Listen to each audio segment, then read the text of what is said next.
तो किसान आंदोलन पर बुरी तरह से घिरी बीजेपी के लिए चुनाव में नुकसान शुरू हो चुका है और ये नुकसान हुआ है पंजाब के निकाय चुनाव में, जहां बीजेपी का लगभग सुपड़ा साफ हो गया है। कांग्रेस ने वहां बाजी मार ली है, जबकि बीजेपी से अलग हुई शिरोमणि अकाली दल ने भी ठीक ठाक परफॉर्मेंस दिखाई है। आम आदमी पार्टी को भी थोड़ी सफलता मिलती हुई दिखी है, लेकिन उतनी नहीं जितनी उसकी अपेक्षा थी। हालांकि बीजेपी को तो इतना बड़ा झटका लगा है कि चाहकर भी बीजेपी इस हार को भुला नहीं पाएगी।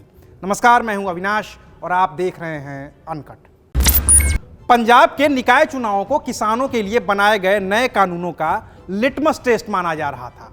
14 फरवरी को हुए इस चुनाव के नतीजे के आधार पर ही आम राय बननी थी कि किसानों के लिए बनाए गए ये तीनों नए कृषि कानून अच्छे हैं या बुरे हैं, या इनमें कितना दम है।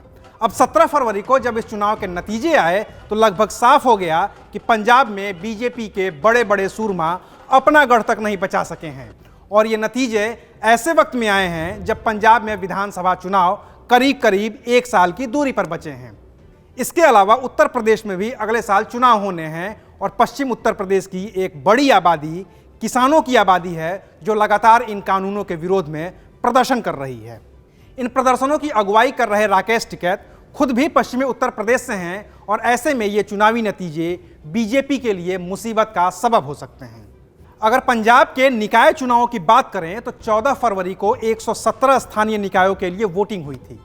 इनमें से 109 नगर पालिका परिषद और नगर पंचायतें हैं, जबकि 8 नगर निगम शामिल हैं।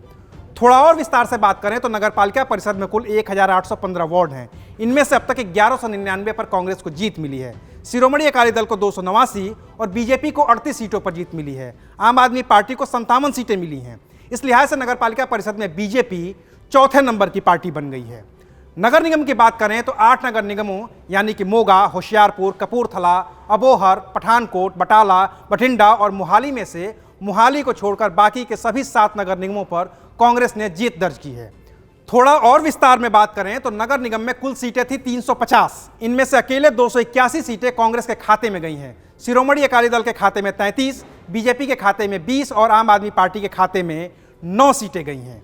अगर इस रिजल्ट को डिकोड करने की कोशिश करें तो साफ दिखता है कि इस चुनाव पर तीनों नए कृषि कानूनों के विरोध की पूरी छाप है। अब बठिंडा को ही ले लीजिए, शिरोमणि अकाली दल का गढ़ रहा है। हरसिमरत कौर बादल इस बठिंडा लोकसभा से सांसद हैं। शिरोमणि अकाली दल और बीजेपी एक दूसरे की पुरानी सहयोगी हैं। भले ही तीनों किसान कानूनों के विरोध में शिरोमणि अकाली दल बीजेपी से अलग हो गया, हरसिमरत कौर बादल ने मंत्रिमंडल से इस्तीफा तक दे दिया, लेकिन खामियाजा तो उन्हें भुगतना ही पड़ा है। बठिंडा की सीट इस बार कांग्रेस की झोली में आ गई है। वहां पर अब मेयर कांग्रेस का होगा और ऐसा 53 साल के बाद होने जा रहा है। गुरदासपुर से सांसद ने सन्नी देओल, वहां पर नगर काउंसिल के लिए वोटिंग हुई। कुल 29 सीटें थी और सभी पर कांग्रेस ने एकतरफा जीत हासिल की है। फिरोजपुर नगर काउंसिल में भी बीजेपी और शिरोमणि अकाली दल का खाता तक नहीं खुला है। सभी 33 सीटों पर अकेले कांग्रेस ने ही जीत दर्ज की है। इस चुनाव को 2022 के विधानसभा चुनाव का लिटमस टेस्ट माने या फिर सेमीफाइनल, इस बार तो जीत कांग्रेस ने ही दर्ज की है। वहीं सबसे ज्यादा नुकसान में है शिरोमणि अकाली दल, जिसने करीब 25 साल बाद बीजेपी से गठबंधन तोड़कर अकेले चुनाव लड़ा है। हालांकि मुश्किलें बीजेपी के सामने बड़ी हैं, क्योंकि उसका सबसे बड़ा आधार शहरी इलाके में ही माना जाता रहा है और यह चुनाव शहरी इलाकों में ही हुआ है जहां बीजेपी की दुर्गति हुई है। इस चुनाव में नगर निगमों, नगर पालिका और नगर पंचायत के कुल 9222 उम्मीदवार उतरे थे। इनमें से 2832 निर्दलीय थे, कांग्रेस के 2037 थे, अकाली दल के 1569 और बीजेपी के 1003 थे।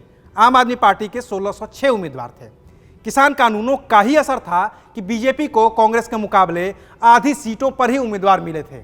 इतना ही नहीं, चुनाव प्रचार के दौरान भी बीजेपी को खासी मुश्किलों का सामना करना पड़ा था, क्योंकि चुनाव पंजाब में हो रहे थे और पंजाब के किसान दिल्ली बॉर्डर पर बैठकर केंद्र की बीजेपी सरकार के खिलाफ ही आंदोलन कर रहे थे।